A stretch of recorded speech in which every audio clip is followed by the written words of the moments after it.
2000 personnes, dont des rois étrangers du monde entier, devraient assister au couronnement du roi Charles III le samedi 6 mai. Le couronnement aura lieu à Londres à l'abbaye de Westminster, qui peut accueillir jusqu'à 2200 personnes. La liste limitée des invités marque un départ du couronnement de feu la reine Elisabeth II, auquel ont assisté 8000 invités avec 129 nations et territoires officiellement représentés à la cérémonie. Alors que le couronnement du roi approche à grands pas, il y a eu beaucoup de spéculations sur qui assistera au service allégé. Alors que les membres de la famille royale britannique sont susceptibles d'être présents, de nombreuses familles royales à travers le monde devraient également assister au couronnement.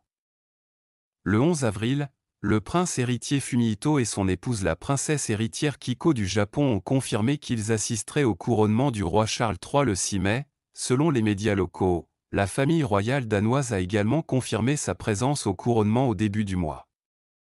Dans une annonce partagée sur le site web de la maison royale danoise, le prince héritier Frédéric et la princesse héritière Marie du Danemark ont déclaré qu'ils participeraient au couronnement du roi Charles III et de la reine Camilla de Grande-Bretagne à l'abbaye de Westminster à Londres. Frédéric a assisté aux funérailles de la reine Elisabeth en septembre avec sa mère. La reine Margrethe II, outre la famille royale du Danemark, la cour royale suédoise a également confirmé la participation au couronnement. Le monarque suédois est l'un des rares dirigeants étrangers à assister au couronnement du roi britannique, plutôt que d'envoyer un époux pour le représenter. Le prince Albert II de Monaco a été le premier chef d'État étranger à confirmer qu'il assisterait au sacre du roi.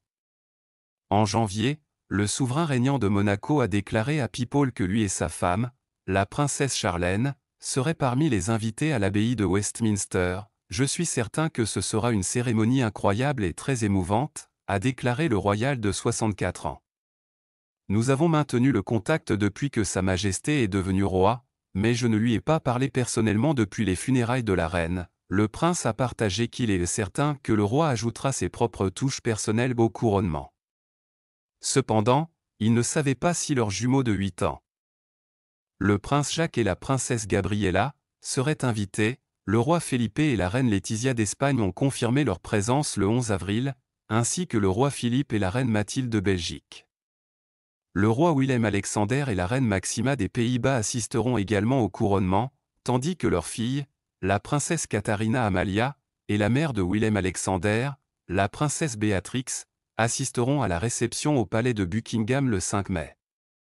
Le prince héritier Haakon et la princesse héritière Mette-Marie représenteront la Norvège lors du couronnement, après leur récente visite au Royaume-Uni où ils ont été accueillis par le prince et la princesse de Galles au château de Windsor en mars.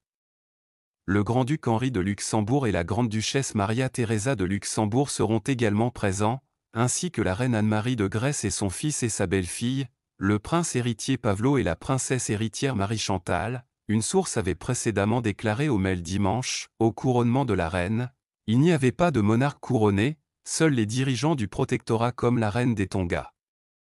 C'est une tradition depuis des siècles. Inviter le roi de Jordanie, le sultan de Brunei, le sultan d'Oman et la famille royale scandinave qui sont tous des amis de Charles sera une bonne dose de soft power et de diplomatie, bien qu'il ne soit pas un monarque étranger. Le président Joe Biden a confirmé qu'il n'assisterait pas au couronnement du roi Charles III. Au lieu de cela, sa femme, la première dame Jill Biden, ira au nom des États-Unis. Merci d'avoir regardé et n'oubliez pas de vous abonner, de partager et d'aimer.